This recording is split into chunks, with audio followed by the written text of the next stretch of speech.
Saya justru merasa dengan akhir-akhir ini perkembangan semuanya, Mm-mm. teknologi lebih cepat, semua lebih mudah gitu ya, Hmm. itu justru kadang membuat anak itu nggak kritis, jadi lebih Oh, simpel.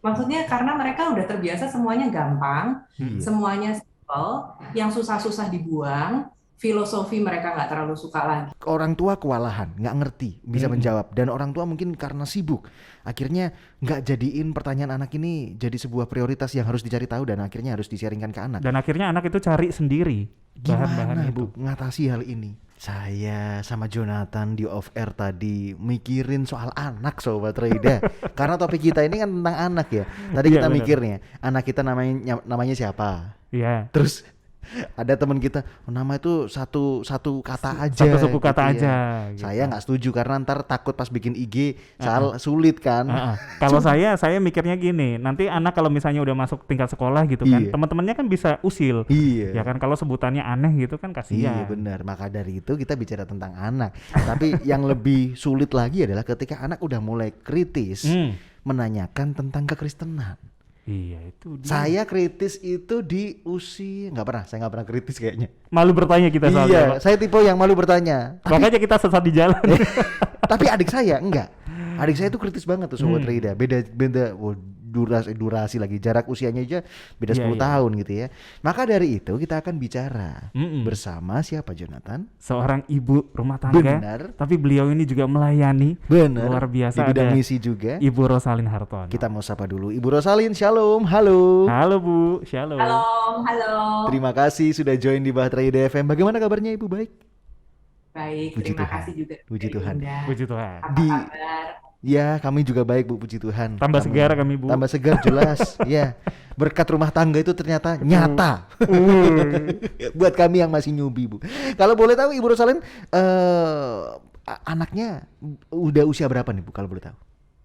Anak saya sebentar lagi turn 9. Wow. Saya penasaran nih, Bu. Anak itu udah mulai kritis di usia berapa sih kalau boleh tahu, Bu?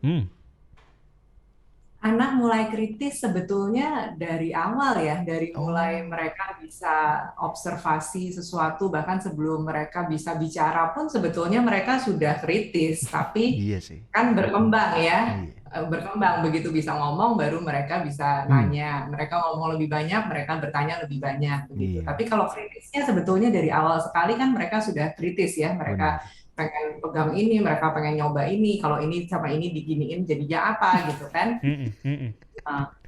Tapi kalau misalnya buah hatinya Bu Rosalin sendiri, pernah nggak Bu kritis soal kayak tanya Tuhan itu di mana, Ma? Terus Allah Tritunggal itu apa? Wah, itu. Roh Kudus itu siapa? Pernah nggak Bu? Itu pernah nggak sih Bu Ya, Rosalin? Pernah ya? Pernah. Oh. Wih, ini ternyata nyata ya Sobat Reida. Pertanyaan yang paling susah Bu yang ditanyakan sama anak Bu, apa tuh? Masih ingat nggak Bu? Seputar kekristenan kalau boleh tahu. Oh ya. Dia suka randomly nanya. Iya itu betul. Sambil melihat apa gitu ya, maksudnya dalam kesehariannya dia, lalu dia nanya. Tapi kalau yang paling sulit apa ya? Sejauh ini sih belum ada yang sampai sulit sekali. Oke. Tapi ya mungkin adalah pokoknya gitu ya. nanti kalau misalnya Abby sudah meninggal, Wah. lalu Abby di sana, itu Abby masih bisa ketemu Mama nggak? Ya itu. Wah. Di sana itu Ya. ada nggak hal-hal yang maksudnya dia suka di sini gitu, kayak misalnya cotton candy, terus doggy, itu ada nggak? Kan di sana katanya penuh sukacita, nggak ada kesusahan. Nah, semua yang dia mau itu ada nggak di sana gitu. Wah, itu lumayan itu pertanyaannya ya. Waduh, itu berat bener ya. Waduh, berarti ya kita bersiap diri dulu lah ya sebelum punya anak gitu ya. Nah gitu, ini pertanyaannya Bu. Iya. Kalau misalnya orang tua kewalahan jawab pertanyaan dari anak, sikap sebagai orang tua harusnya kayak gimana sih? Ini kewalahan banget Bu. Mungkin ya kita nggak ada yang ngerti ya kapasitas Iya. kita mengenai kekristenan kan ya ada yang mungkin menguasai sekali, ada yang bahkan menguasai tapi cara jawab cara menyampaikannya nggak bener aja itu nggak tepat gitu ya. Iya.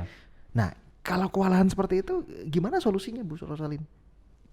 Ya, jadi prinsipnya sebetulnya sama mungkin ya, kalau mungkin pendengar Sobat Bahtera Yuda ada yang menjadi guru atau tenaga pendidik, sebetulnya prinsipnya sih sama. Kita ingin menekankan, kita ingin menunjukkan bahwa kita sebagai orang tua ataupun sebagai pendidik yang harusnya dinilai tahu semuanya atau tahu banyak hal, itu kita mesti realistis bahwa kita tidak tahu secara sempurna tentang semua hal, terutama tentang Allah. Kan konsepnya memang apa yang dibukakan bagi kita adalah untuk kita ketahui. Tapi ada juga yang Tuhan itu memang nggak bukakan kepada kita dengan sempurna, yang sampai nanti kita bertemu muka dengan Allah baru kita akan tahu gitu. Tapi ada hal-hal yang kita memang nggak tahu, dan itu satu hal yang baik kalau kita ingat bahwa kita ini memiliki keterbatasan itu dan tidak perlu gengsi untuk mengakui bahwa memang yang itu mama nggak tahu gitu. Tapi ada juga yang bukan artinya lalu semua mama nggak tahu gitu kan, bukan. Kan ada hal-hal yang mungkin sebetulnya oke, yang itu mama belum tahu, tapi mungkin mami bisa cari tahu. Nanti kalau mami udah tahu, mami jelasin lagi ya gitu. Kalau sementara ini yang mami tahu kayak gini, tapi mungkin ada yang mami nanti bisa cari tahu lebih baik, karena kami pernah dengar juga isu itu, tapi dulu mami nggak cari tahu karena mami nggak terlalu interest gitu. Jadi banyak hal sih ya, dia sempat nanya, tapi yang saya juga sebetulnya sudah pernah dengar, tapi karena saya nggak interest banget, saya nggak cari tahu gitu. Nah dengan dia nanya, akhirnya saya mencari tahu gitu. Nah baru saya terjemahkan ke dalam bahasanya dia sesuai umur dia pada waktu itu. Wow. Kalau mama saya, apa sih? Wis belajar dulu sana gitu. Itu kalau mama saya Bro Salin dulu ya. Karena ya gitu ya. Saya juga yakin lah orang tua murid teman-teman saya juga banyak yang kayak gitu loh. Wes lah, ganggu mama masak aja. Ente. Duh sedih banget dah. Tapi berarti gini ya, anak itu juga berhak untuk dapetin komunikasi yang baik. Jadi bukan disepelekan, bukan dianggap bahwa ini remeh gitu ya.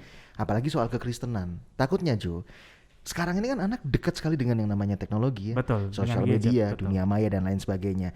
Sekali klik, bahkan kita sendiri dengan mudahnya mendapati 1, 2, 3 situs yang wah ini bahaya. Ini bagus sih, isinya bagus, tapi ternyata dari namanya sudah kayaknya namanya oke banget gitu ya. Tapi pas dibuka, wah kok begini gitu ya. Biasanya bahasa Inggris ya kan? Nah, nggak tahu saya. Jonathan yang tahu Bu, bukan saya ya. Nah, gimana dengan kondisi seperti ini Bu?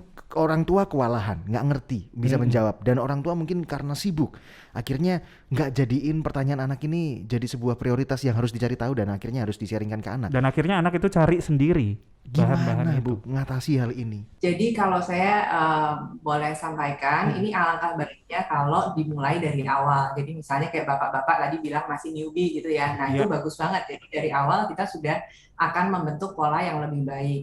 Nah kalau dari apa yang saya ketahui dan apa yang saya alami, saya merasa itu yang penting sekali itu kedekatan dan kepercayaan anak terhadap kita. Nah itu dibangun dari mana? Dari si anak di perut gitu. Pada waktu kita di perut, kita memberikan dia rasa aman, kita menerima dia, dia tahu dia disukai, itu kan janin sudah terasa ya. Nah itu pada waktu dia kemudian lahir, kemudian kita gendong dia, kita susuin, kita ajak ngomong dia, dan dari kecil ketika dia menanyakan sesuatu, kita menjelaskan dengan kapasitasnya dia gitu. Jadi bukan diremehkan ya, tapi apapun yang dia tanyakan itu nggak boleh kita ketawain atau kita anggap dia kok nggak pinter atau apa. Jadi kita jawab menghargai pertanyaan dia. Nah akhirnya kan dia nggak takut nanya sama kita. Lalu pada waktu dia merasa dekat dengan kita, dia akan cerita semuanya dengan kita. Nah ini saya sendiri belum mengalami anak masuk usia remaja. Katanya nanti anak masuk usia remaja dia akan lebih ke teman-temannya daripada ke kita. Tapi ya ini juga yang saya excited ya. Saya pengen tahu, saya pengen ngerti kalau si anak ini sudah sangat dekat dengan kita di masa kecilnya, apakah di masa remajanya itu ini bisa membantu. Karena kalau memang itu works, itu akan sangat membantu. Jadi dia menemukan apapun, dia lebih percaya ke kita gitu. Dia akan lebih nanya ke kita, walaupun temannya ngomong apa, atau di luar dia lihat di media, lihat apa, tapi dia akan konfirmasi ke kita. Karena ya kita tuh orang yang dia memang percayai gitu. Dia memang utamanya ya ini, apa ya, kayak apa sih, kayak pagar terakhirnya gitu loh. Maksudnya final gate-nya nih harus mama atau papa nih yang harus approve nih gitu. Bener nggak gitu ya? Walaupun saya dari kecil juga menekankan apapun yang mami bilang, kamu juga mesti pikirin itu bener nggak? Karena mama tuh juga bisa salah. Kamu juga harus baca firman Tuhannya ngomong apa. Mungkin kadang mama salah, kamu yang kasih tahu mami, it's not correct, itu nggak tepat atau gimana gitu. Wow. Baik ya. Wow, ini dibiasakan dari kecil atau dibiasakan dari sesegera mungkin dari janin, Sobat Reida. Dan buat ini sih saya percaya ya, mungkin Anda yang baru dengar ini dan Anda mungkin, waduh, anak saya udah jelang dewasa, udah seperti seusia anaknya Ibu Rosalin gitu ya. Saya sih masih percaya masih ada kesempatan untuk kita boleh bangun trust anak ke kita sebagai orang tua gitu ya. Betul. Bahwa orang tua ini jadi filter terakhir. Kalau misalnya anak dapat apapun di luar, orang tua yang harusnya jadi penentu gitu ya. Ini benar, ini salah, ini nggak tepat gitu ya. Termasuk juga saya singgung tadi sama Jonathan, kalau misalnya anak berselancar di dunia maya dapat yang nggak benar. Masalah gereja sekarang, Jo. Wah, itu. Iya. Itu dia, Bro Salin. Kalau misalnya anak udah mulai dewasa nih, Bu. Biasanya kan ya anak itu kan pasti tumbuh kembang bersama kita sebagai manusia baru gitu kan. Kita kasih tahu nilai-nilainya, prinsipnya. Tapi kalau misalnya anak lebih memilih, oh saya cocok sama gereja yang ini, tentu kan nilai-nilainya pasti berbeda, meskipun prinsipnya tetap sama ya. Nah kalau misalnya anak berbeda gereja sama orang tua, boleh nggak Bu? Ini kalau misalnya anak udah dewasa lah ya. Ini pertanyaan colongan ya Bu ya. Di luar sedikit dari konteks, tapi tetap aja. Kalau anak misalnya udah jelang dewasa, beda gereja gimana Bu? Iya, kalau saya pribadi, saya memandang gereja itu universal. Jadi bukan saya pribadi, apa yang saya pahami dari Alkitab dan saya terima secara pribadi ya. Saya percaya bahwa gereja itu, umat Allah itu universal selama memang itu umat Allah. Maksudnya memang gereja Tuhan gitu ya. Tentunya dengan segala kelebihan, kekurangannya, semua sinode, semua denominasi itu punya kekurangan, punya kelebihan begitu kan. Nah, tapi kalau perbedaannya hanya sebatas cara penyembahan, lalu cara memberikan persembahan. Kan ada tuh gereja yang persembahannya pakai kolektor muter dulu ya. On-site, ada juga yang diletakkan di belakang saja, lalu siapa yang mau menyerahkan, diam-diam aja taruh gitu, nggak harus diedarkan, misalnya begitu. Atau cara penyembahannya ada yang tepuk tangan, yang sana nggak boleh tepuk tangan, yang ini boleh pakai drum, yang sana nggak boleh pakai drum.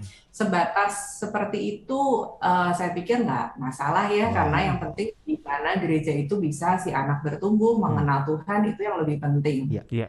Oke. Itu ya. Jadi, jangan sampai Tuhannya beda ya. Kalau itu udah langsung harus ditarik ya. Langsung ditarik aja, Sobat Reida ya. Jadi ini bekal sih sebenarnya buat kita karena anak zaman now. Bener nggak sih Bu? Ini pertanyaan lagi. Memang semakin kritis ya. Zaman makin kesini di zaman dibandingkan dengan kita mungkin ya. Itu makin kritis kah anak zaman now Bu? Saya pribadi tidak menilai begitu loh. Oh iya. Oh ya. Wow. Malah saya justru nggak tahu benar nggak ya, nanti coba dikaji bersama ya. Saya justru merasa dengan akhir-akhir ini perkembangan semuanya, teknologi lebih cepat, semua lebih mudah gitu ya. Itu justru kadang membuat anak itu nggak kritis, jadi lebih simpel. Maksudnya karena mereka udah terbiasa semuanya gampang, semuanya simpel, yang susah-susah dibuang, filosofi mereka nggak terlalu suka lagi misalnya. Kalau mungkin dilihat dari berapa puluh tahun lalu, saya nggak tahu ada surveinya nggak, tapi kok saya merasa akhir-akhir ini mungkin justru lebih tidak kritis dalam beberapa bidang ya. Wow. Seperti itu, jadi lebih simpel menghadapi hidup, kayaknya kok lebih simpel, nggak terlalu filosofis. Pokoknya kadang justru saya merasa terlalu easy going gitu, terlalu tidak memikirkan maknanya atau filosofi yang ada di balik itu apa, lalu sebab akibatnya apa gitu loh. Di sisi-sisi itu saya merasa kayaknya justru bergeser lebih less kritik kalau dugaan saya. Tapi mungkin bisa dikaji lagi lebih. Ini kita ngobrol pasti ada yang denger nih dari research gitu kan, langsung boleh dicari. Tuh, bisa dibantu. Nanti kami dukung ya kalau nanti kami sudah punya anak ya. Kami belum soalnya. Baik, kita masuk ke kesimpulan Ibu Rosalin. Saat kita nggak mampu menjawab pertanyaan anak seputar kekristenan, Allah Tritunggal, mujizat kesembuhan, Roh Kudus. Terus tadi kayak anak yang Bu Rosalin bilang, nanti kalau misalnya udah di sana masih bisa ketemu mama papa enggak? Apalagi kalau misalnya dihadapkan dengan kalau agama ini begini, kita gimana? Nah, di compare seperti itu. Nah, dan orang tua nggak mampu. Untuk kesimpulan Ibu Rosalin silakan. Saya pikir sebagai orang tua tidak boleh berhenti belajar. Harus selalu punya kerendahan hati untuk menganggap penting pertanyaan anak dan tidak berhenti belajar untuk lebih tahu lagi apa yang kita selama ini nggak tahu. Sehingga disitulah anak-anak bisa merasa aman dan kemudian kita bisa menjaga mereka dengan lebih baik. Baik. Seperti itu ya. Wow. Jangan berhenti belajar dan utamakan komunikasi pada anak. Betul. Jangan disepelekan. Jangan gengsi sama anak lo ya. Iya, ntar kalau udah dewasa dan akhirnya kita melewatkan masa-masa di mana anak belajar sama kita melewatkan dengan sia-sia, nanti kita yang nyesel. Betul sekali. Ini kesempatan buat kita ya. Yes. Diingatkan kembali hari ini tentang hubungan kita sama anak, relasi kita sama anak, komunikasi kita sama anak, dan upaya kita untuk anak ini bisa makin pinter dalam kekristenan dan berwawasan serta siap untuk mendapatkan pengalaman ketika dia udah jelang dewasa. Yes. Narasumber kami Ibu Rosalin ada di sosial media. Betul. Kalau misalnya Anda mau kenalan, mau tanya-tanya lebih lanjut tentang Bu Rosalin, tentang pelayanannya beliau, silakan. Boleh. Anda bisa follow ya di Instagram @rosalinhartono. Silakan. Ya, di situ Rosalin Hartono digabung. Baik Ibu Rosalin, kita ucapkan terima kasih banget kalau hari Thank ini you, Bu. kita udah sharing tentang relasi. Sebenarnya ini pembahasan baru, kalau biasanya kan tentang misi gitu. Betul. Ya. Lalu tentang apa gitu ya. Ini relasi sama Ibu Rosalin. Ini konseling colongan buat kita ya. Iya. You are listening to pujian terbaik yang memberkati 96.4 Bahtera Yuda FM. The sound of faith, hope, and love.